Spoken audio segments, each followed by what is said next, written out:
madre traía la línea, dashboard, cash test y el registro. Su padre era Ivory James, muy fino estaba el potrillo.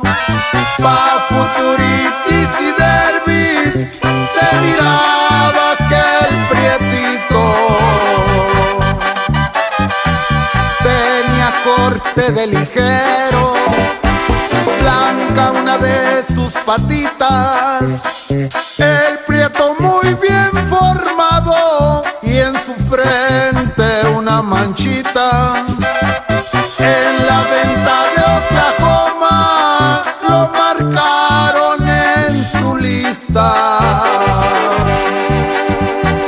En caliente lo compraron Eduardo, Juanito y Víctor. De Guanajuato los compas pagaron buen billetito. Lo amansó el mayor Ramírez, le pusieron el Cuervito. En sus primeras carreras corrió bien en dos abiertas. En el rancho La Herradura se lució en una cuarteta. Lo mismo en los Alazanes, cerquita de Dallas, Texas.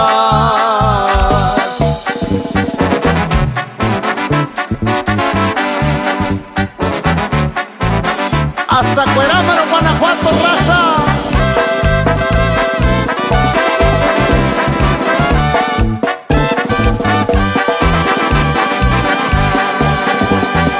En su cuadra el Gilote, el Cuervito de Chicago.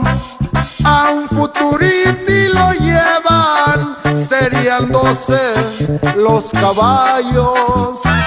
En el carril palomino se jugaba el mes de mayo. A la final fueron 4